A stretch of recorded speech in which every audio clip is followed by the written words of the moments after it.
If you started a YouTube channel, what would your first year look like? Well, today we're going to answer that question. My name is Bill Strand, and you're listening to the Reptile Entrepreneur Podcast.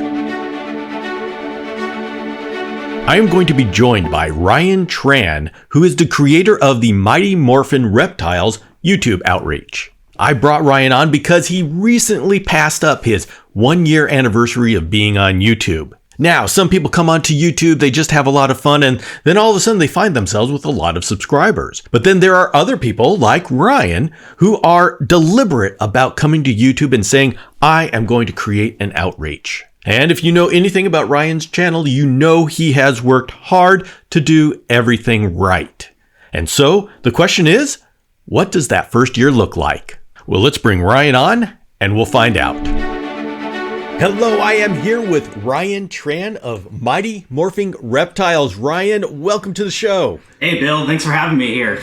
Excited to share my story with people about what's it like being a content creator and starting from the beginning path of it all with everyone.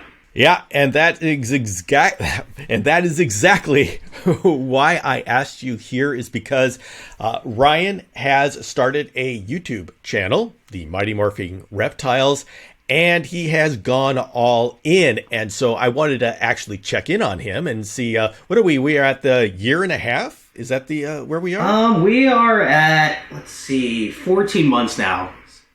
So a little over a year. All right. So Ryan is the perfect person to talk to when we want to see, after you have jumped in, what's it like a year later? So, but let's start off and explain, what is your outreach?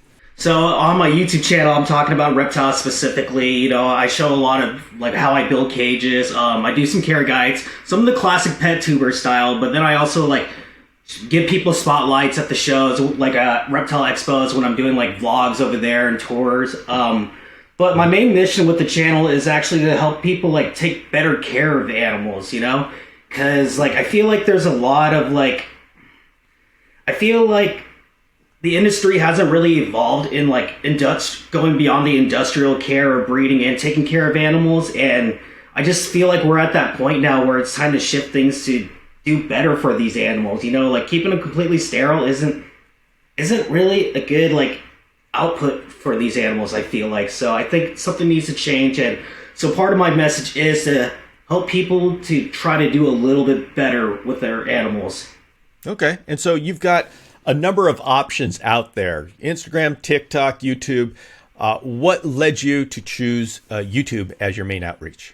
Well, you know how like short form content like Reels, TikToks are all like really dominating the market, and now YouTube Shorts are really taking to play. But here's the thing with that kind of content, it's just a quick like burst of endorphins, and you don't really learn from it. Like, yeah, you can maybe like remember some of it, but like you're just flooded with new content immediately right afterwards. It's hard to like retain anything that you learned from that. So it's really just a short form thing. And like with YouTube, I feel like you can search it up a lot easier. It's there for replay.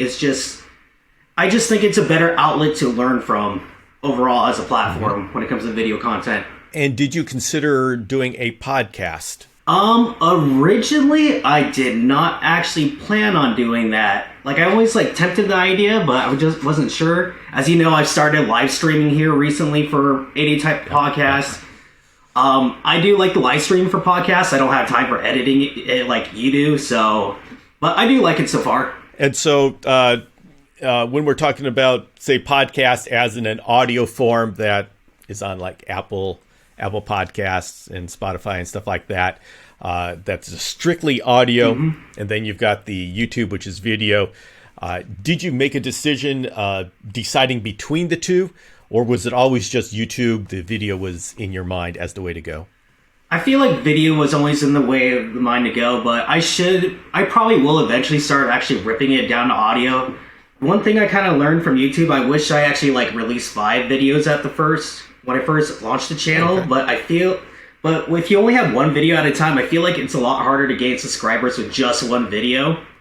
I feel like you need multiple, and I kind of feel like if I did like an audio form podcast, I probably need several episodes, like maybe 5 at least, and then launch it. Yeah, that does help when you do the initial launch, because when people go to your account, They want to see that there's actually some momentum and there's some meat there, that somebody's actually dedicated to making this a show. And if you just have one episode, they're going, maybe they're not serious. Pretty much, yeah. It happens a lot with people, actually. Let's dive into how you started your YouTube channel and what you learned from the start. So the audience who would be talking to is the people who are thinking about starting a YouTube channel.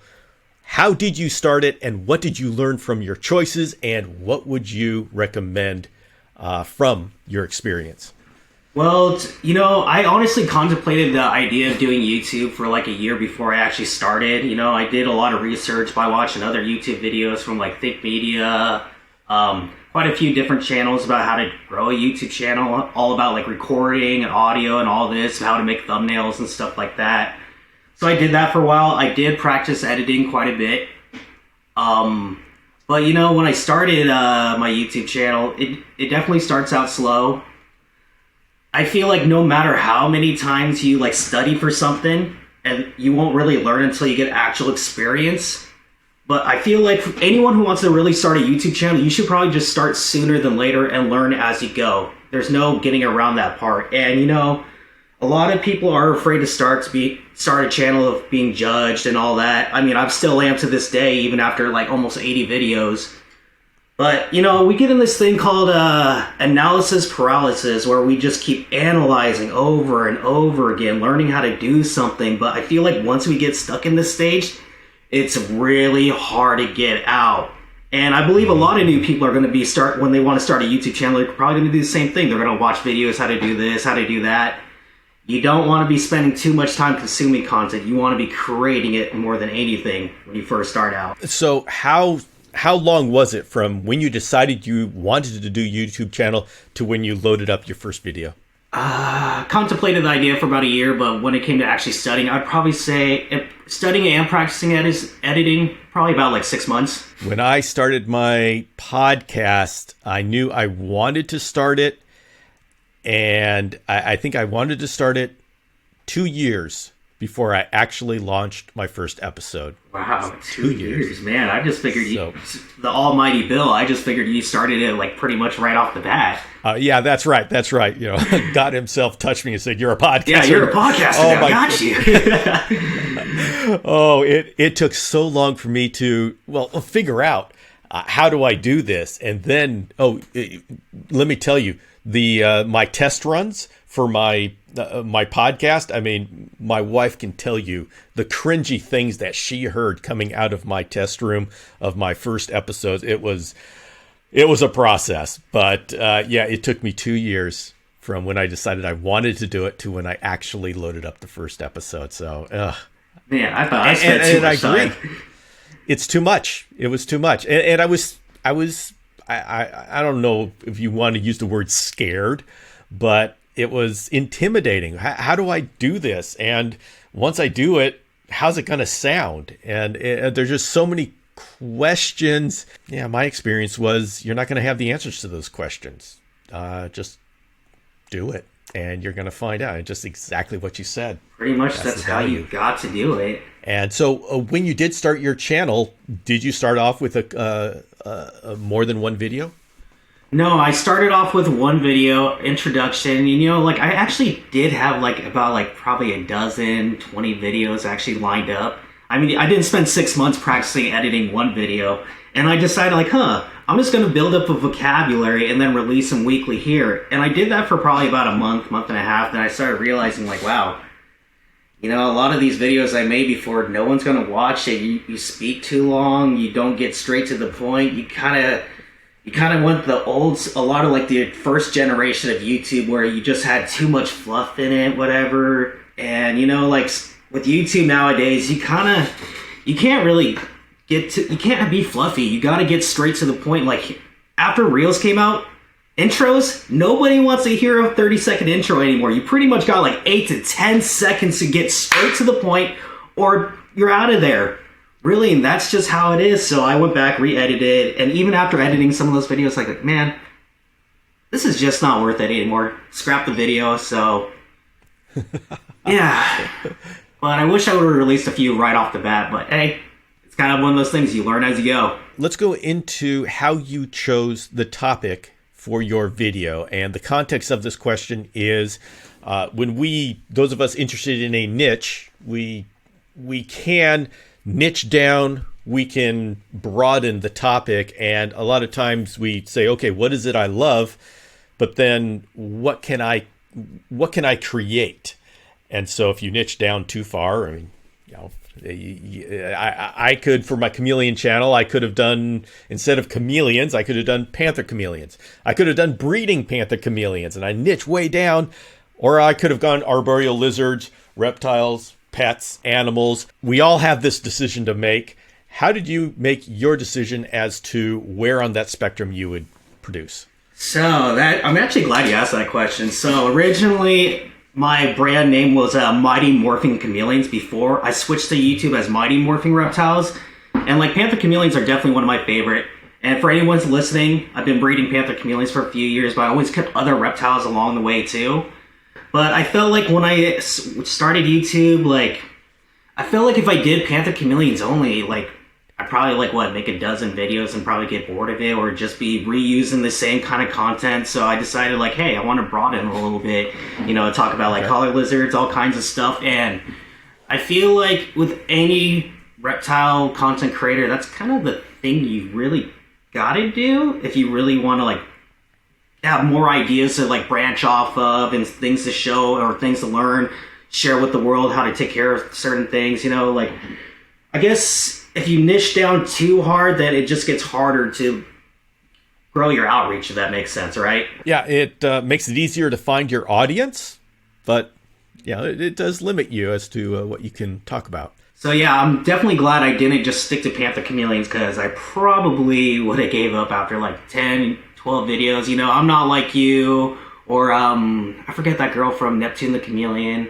I just don't think I could like do that much content on specifically like panther chameleons. I mean, you're more broad with chameleons though, but it's just yeah. You've been at it for a year. How do you feel it's been going? I have been putting a lot of work into this. Like when I first started out, I was actually releasing about 2 videos a week for almost half a year. So like I was like kind of like on that releasing schedule. I felt like I was on steroids, releasing the videos every week. I was like, hey, yeah, being really consistent. I should be growing. I'm really putting the effort into like making the thumbnails, really prioritizing editing style. But, it didn't grow like I thought I would. Like I am steadily growing, but it's a lot slower than I expected, the algorithms changed so much. And I feel like when I did study how learn how to grow a YouTube channel, I was kind of learning more of the older stuff, and that's just it made it hard. So after about almost 78-ish videos, I am only at 5,050 subscribers on YouTube specifically. So for how much effort I put in, it's not fair for me to put a number on my worth, I feel like, but I feel like I should be at least in the 20,000s with how much I put into, but it's not like that nowadays. Things have definitely changed, and you gotta learn how to evolve with times. And I want to dive into that because you are touching on a dynamic we all need to realize is that things do change, and all of the things that worked for the people who started 4 or 5 years ago and are now telling you how to do it, things have changed from when they did it, and we're not going to be able to see the same results as they got. And I think what you said is correct. I look at your channel and I say, okay, he's posting consistently. He's got a great topic. He travels to locations, and so he's got an interesting approach. He's got great photography, and his thumbnails are all nice and clickbaity, which is exactly what the formula is supposed to be for success. But I look at your channel, I say, with all of this going and all of this being done perfectly, I would expect that you would have greater growth than what you've got. You've got an awesome channel. And so the question comes, when you are faced with that situation where you're putting in all of this work, essentially supposedly doing exactly what you should be doing, and you don't see the growth that you expect, what does that do to you, and how are you dealing with that situation? Oh man, dude, it can be tough. Like really, there's some days I feel really great. I'm like, yeah, this video is gonna be fun. Whatever, someone's gonna learn. And then like sometimes I'll watch my other buddy who started a few months after me, and he's just about caught up. Only made about 15 videos, but like it's a up and down spiral of emotions. It really is. Like it's one of those things. As an entrepreneur, it can really affect your mental health. Like yesterday, I was actually feeling really down. Like I put a lot of effort into a video and stuff, and then I see my buddy doing it. And no hate against my buddy at all. He's doing great, but it's like after I'm just like, dang, my video was out for 2 days, and his views on that video got like a lot more views, and it was just both expo tours. But he does have like he's friends with a really popular YouTuber, Paul Cafaro, like 3 million. So sometimes it kind of works with who you collab with is a big thing. I don't have anyone to collab with, so that's kind of part of that. But I do honestly get embarrassed when people ask, so how many subscribers you have? And I'm just like, man, only 4,800. How long you been at it? Over a year? And we're in that age where whatever you have, Facebook, Instagram, YouTube, everyone's gonna judge you by your subscriber counts or your followers. Yep. And it's just like, wow, some people won't even give you the time or day if they just look at that number. And in the real world, I feel like if anyone really wants to even acknowledge you, maybe on YouTube, you probably got to have like 100K or close to that in subscribers. That is the reality of it. I mean, sometimes subscribers are called vanity metrics because a lot of those people really aren't true followers. But that's how we're judged, pure and simple. And that's the reality of the situation. So when you consider that, do you ever have to make a decision in your head between really serving your purpose and your mission and doing something that will get attention and get subscribers? Oh, dude, I could have done so many things right now to actually go viral. So I do believe in I want to be a positive influence on the reptile community. So in case you guys don't know, I travel about to one reptile expo every month across the country because I actually do want to try to build a community in the best way I can and actually meet the people, I don't want to be like another poser Instagram account where I'm getting all these followers and then never meet them in person. Like Bill. So when I first met you at the Reptile Super Show in 2021 or 2022, that was my first travel experience to any reptile show. And man, I'm gonna be honest, dude, when I first saw you, I kind of I stalked you for 5 minutes, because in my eyes you were like a celebrity, and it's just kind of how people that watch any content creator thinks it as. And I was like, man, how do I talk to him? So then my thumbs got nervous, and then eventually I came up to you and I got to meet you, and that was really great. And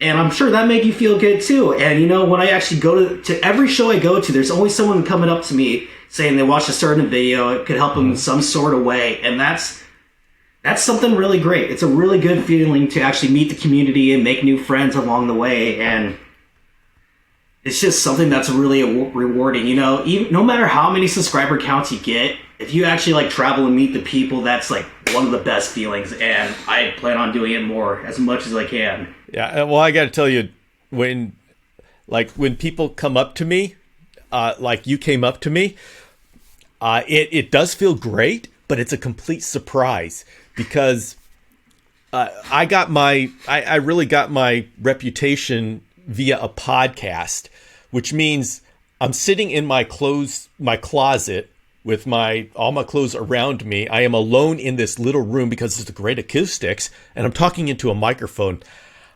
I don't have this concept that there's people around me, are these people listening. And so when I am recognized, and often it's not by sight, it's by I say something. And they recognize the voice. It is complete surprise. I was not anticipating this. So yes, it really feels good, but it is a surprise. Real quick, I forgot to mention, there is something I could have done to go viral. So I do interviews with a lot of vendors. If I think they're if they appeal to me, I'll give them an interview. They'll show off an animal. there's been a couple of times where I've asked someone to handle like a Mexican beaded lizard. You know, it's a venomous lizard, guys, and I'm like, hey, after the interview, it's like, is it okay if I get a little bit more footage of him, like on a skull or just on the table, so I can have some B-roll? And one of the vendors got a little too carried away and grabbed it the wrong way. He got bit on video, on my video, and he had to go to the hospital and everything, and he was bleeding a lot. And I guarantee you, any platform I posted on, man gets bit by venomous reptile and goes to the hospital. That is going to make me money, and that's going to go viral. I don't care if it's TikTok, Instagram, YouTube Shorts, whatever. But here's the thing. That's not my mission statement. My mission statement isn't to go viral by causing harm to the community, giving a bad insight on the reptile community. It's about to try to make it better, because there's just too much negativity in how people perceive reptiles or how to go about getting involved with reptiles, like only making money off them, not proper education. And I just don't believe in that anymore at all. Yeah, that's a perfect example of you having to make a decision between growth and your mission. And for someone making that decision, because, I mean, yeah, we all have to make that decision. What goes into making that decision for you? Well, one, I'd never be able to go into that reptile expo anymore if I showed off that footage. Two, here's the thing, guys, even if you were to go viral with something like that and you can't keep delivering content like that, then it's just going to overall hurt your channel, and everyone's just going to like immediately unfollow, unsubscribe, or it's just like, it just wouldn't be really that great. So, I don't know, I just don't want to go viral if it's in a negative way like that. So that's kind of part of the decision too that I made. Yeah, you have to decide what kind of subscribers and what kind of followers you want. Getting 10,000 subscribers that want something that you're not delivering doesn't help you at all. You have started on YouTube, and you have obviously taken this very seriously. You've got the equipment. I can see you've got a camera that means business, and you know how to use it, and you travel, and so you have invested a whole lot into this YouTube channel, which leads me to believe that you planned to be serious about this. You're not one of these pet tubers that just started showing off your hamster and then found yourself with a million subscribers. You came at this with intention. Is that correct? That is correct. I wanted to go all in with YouTube as my main platform. What are the different ways that we can measure success? The number of subscribers, the number of views, how much money is coming in. What were you hoping to achieve by investing everything you had into this channel? You know, honestly, I would love it for this to pay the bills, like pay my mortgage. And I believe it's honestly really possible with just YouTube alone. That is like the real success where I feel like I could be like, hey, I'm a content creator and not be embarrassed by it. Because like, let's admit it, society is still in that weird phase where everyone's just going to see it as like, what do you do? Oh, I make videos on the internet. Oh, so you mean unemployment, you know, whatever. And it's just like, dude, it's not like that. And yes.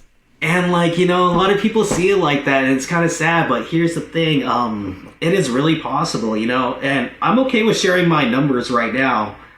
So right now, even at just 5,000 subscribers, I am pulling in about $300 a month from YouTube ad revenue alone.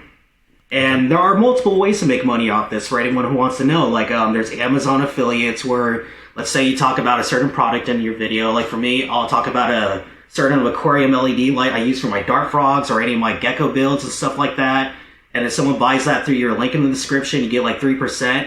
Usually that's like an extra $100, $150 a month. You know, I feel like nowadays, with how much content's being saturated, you kind of got to really work around like all platforms, like with Instagram, TikTok.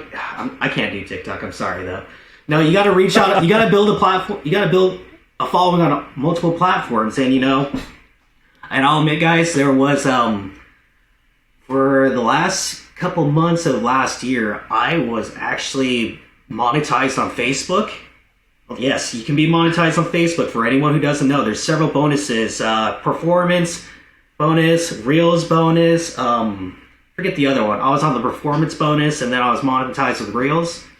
And when I was doing that, I think my best month was like $1,400, like with everything combined. Impressive. With everything combined, and like I was only monetized on Facebook for like 2 or 3 months, and then Instagram a couple of months.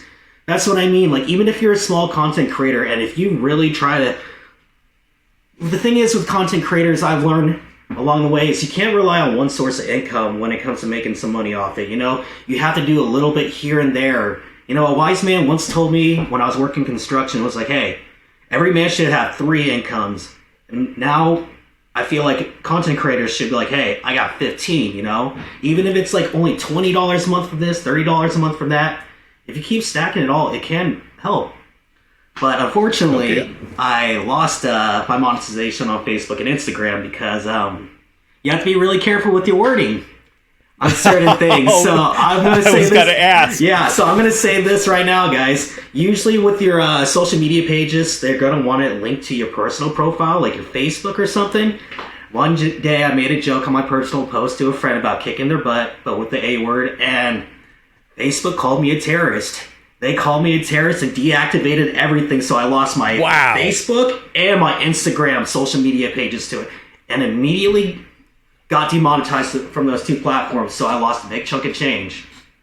Wow. Yeah, so, and now I'm back to YouTube, but it's okay. I still like YouTube the most, and eventually I'll get back up there on the other platforms, but it is what it is. Okay, well, let's lay out. What are your income streams, your revenue streams as a content creator? Strictly right now, okay, revenue streams, okay. So my main income is actually breeding reptiles, just like a lot of people in the reptile community. When you're a YouTuber and if people actually like you and your animals, I feel like people nowadays with animals, they want to personally buy from someone who comes off like healthy, better care, keeping reptiles, or they like buying an animal with a story behind it nowadays, Yep. I feel like that really helps out as a YouTuber. So when it comes to actually the content creation, you could use it for sales. A lot of companies, they don't rely on YouTube ad revenue to survive. They use it as a business model, and that's the type of mentality you should have. And so that you being a YouTuber really does help selling animals. But selling animals, YouTube ad revenue, and Amazon affiliates right now. I'm trying to think. I think that is currently my only monetization or my only income revenue as of right now without Facebook and Instagram. Oh, well, you've got one more. Oh, yeah, selling merch. Yeah, selling some stuff too there, yeah. So we've got all those. What do you have plans for expanding those revenue streams? Yeah, honestly, I would like to open up a pet store one day. That'd be cool, but that's really hard. But those specific revenue streams. Or are you going to focus on? I guess we talk about for 2023. Are you just going to focus on developing those revenue streams, adding others, and what's 2023 look like? I think I'm definitely going to be more focusing on the content stuff, figuring out how to grow a little bit more, like with YouTube Shorts. There's a monetization thing for that, and for short form content, they actually pay pretty decent for that. I think it's like about 9 or 10 cents for every 1,000 views on your shorts, while Instagram was like a penny for every 10,000. So that's one thing there. YouTube Shorts is going to be how I'm really going to try to grow and get more remote outreach. And if people want to check out the longer form stuff, that would be cool. Right now, I am not really focusing so much on animal sales or breeding, so I can more focus on this. And plus, with it being the recession right now, animal sales have really definitely took a dive. So I think right now is a good time to really just try to plan it out and own in on the content for now. You have a website, you have a YouTube, and then you have Instagram, maybe TikTok, Facebook. How do those all work together? Because what I'm hearing is you've got the website, which has your a main breeding component, so there's a huge revenue source there. But then you have your YouTube, which is a revenue source as well. Do you work those together, or are those two separate entities? They actually do work together. So you could put like links of descriptions, or you could put links to other websites and stuff like that. Literally in every description of every video, shop reptiles or merch is like one of the first like sentences in there. So that makes it kind of easier for my YouTube followers to find that. And I think there's a section on my page in the About Me maybe where I actually mention like, hey, I'm a content creator, kind of go over the mission statement. So they kind of do help lead back to each other. But I feel like the YouTube will push more of my followers or whoever to my website. And I did make a thing for an email listing, but I haven't took it that too serious yet.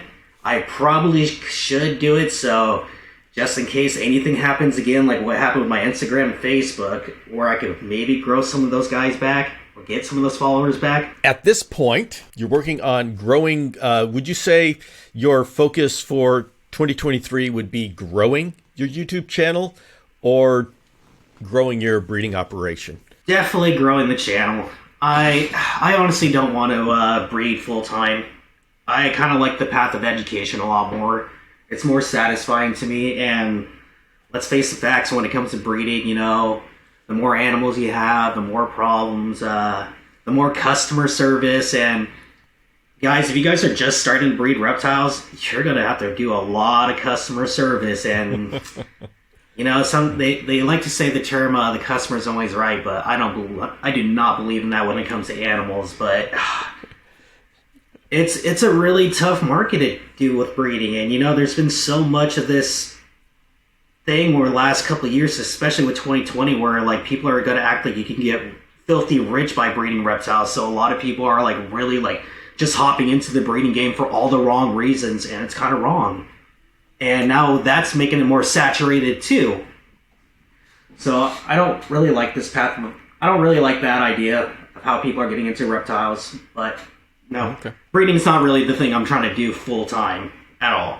I mean, it's a nice little chunk of change on the side, but no, it's not what I want to do for a living. Well, then let's pull it around to the people that have decided that they want to start a YouTube channel, and let's give some final words for them of what you have learned after a year. What kind of things would you like to help them with that they are not they're not expecting? As to what kind of surprises did you get in the last year that it would have helped if someone warned you about? So when it comes to making videos, YouTube's algorithm is really mainly about people's watch history. It's not like Instagram or TikTok where they're just going to throw it in front of everyone's face. That's how old school YouTube works. It doesn't work like that. And so they're going to go off people's watch history. So you're going to kind of have to really figure out, what do people want to watch? So until you figure that out, YouTube's not going to really recommend your video. So that's a big thing to think about in mind. And if you want to start a YouTube channel, yes, there's a lot of content that's saturated out there in every niche, in my opinion, but there's definitely room. It's not saturated with quality content. So honestly, a lot of people say for YouTube that it's all about making tons of videos, quantity over quality. It doesn't work like that anymore. Not at all. It's all about quality, in my opinion.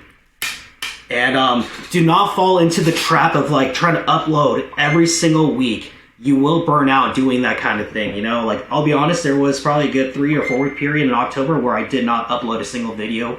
Between like Instagram and everything I was doing, it just became too much, and I started realizing my content started becoming, it just got worse because I kept just trying to force content out and out. So it's like, if you do need more time to make a video, take your time. You don't have to follow a weekly upload, but I definitely think semi-consistent is definitely important. So make sure you do that and just try to do the best you can with your editing and all that. I know that you have started adding live shows to your outreach. Why did you add that? What are you hoping to get from that? It's kind of inspired from your entrepreneur podcast and a couple other reasons. Like, I wanted to engage with my community more. Around New Year's, I I kind of was feeling burnt out and got sick of just making videos just to grind for the views, the subscriber counts, the comments that make you all warm and bubbly inside. Yes, it's a nice feeling, but just, I don't know, I just started feeling bored of it. I needed something more, and I wanted to like actually like start engaging, and like there's a lot of people I meet on my journey, and even at a reptile show you can only get to know so little about them. So I feel like with live streaming and interviewing them, you get to know them more, interact with your community, and it's just kind of nice it's kind of nice just to make content without like having to spend like 10-12 hours editing it. And let's face the fact, thanks to Instagram Reels, people's attention spans have flew out the door. You just really it's kind of hard for people to watch like even like an 8-10 minute edited video nowadays. So like everyone's just wanted shorter and shorter, but for some reason when you do it live, it's a lot easier to actually keep someone held on. I feel like nowadays people really want like more of that real feeling, like when people consume longer form content, they don't want really just a bunch of like text fonts flying in your face, a bunch of like Yoshi sound effects or some silly sound effects, they don't want to be overstimulated. Someone worked like 8-10 hours at their job today, they just want to come home and relax, really. I feel like when it comes to actual longer form videos. So I feel like a lot of people are going towards the live streaming now. All right, Ryan, I want to thank you very much for coming on and sharing your experiences. Where do you have anything else you'd like to share with these new YouTube people?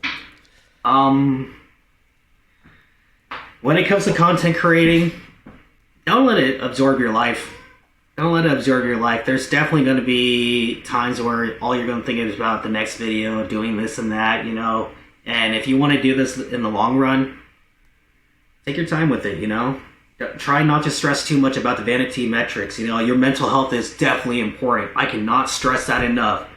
There's been a big thing where a lot of content creators are talking about, like even big ones are talking about like quitting because they don't get as much views and stuff anymore, or just because it's too much, It's kind of what happens when you get trapped in. It's just like working a really bad job that you don't like for so long. And focus on your mental health, upload what you can. I think focusing on your mental health and not stressing too much about the next upload is what's really going to make you last in the long run when it comes to being a content creator. Yeah, that is a great message. And anybody who's been in the content creation death march, it's very easy to get in a downward spiral. I know this.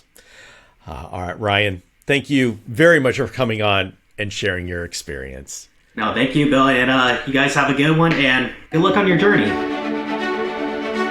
Thank you, Ryan, very much for coming on and sharing quite openly and honestly what it's like. On one hand, when someone says, I want to start a YouTube channel, I want to be as encouraging as possible. On the other hand, we need to be realistic. And as we were saying in the interview, you got to take into account that we are now in a different time than when the other people who are wildly successful started. There was a time when YouTube was exploding in growth and growth was easy. Those times are pretty much gone. Well, the world has taken note, and as soon as the world takes note, people will flood the site. And so there's a whole lot more people making accounts and videos on YouTube right now, so the competition for attention is much greater. That doesn't mean that it's too late to start a YouTube channel, and it doesn't mean you shouldn't add YouTube to your outreach. In fact, I would encourage you to add YouTube to your outreach. But as is the purpose of this Reptile Entrepreneur podcast, we want you to go in with eyes wide open and know what you're up against. Even if you end up struggling to get any growth on YouTube, it is still a platform worth investing in. The longer you stay, the longer you'll grow. Thank you very much for joining me here today. This is Bill Tran signing off, and I'll see you next time.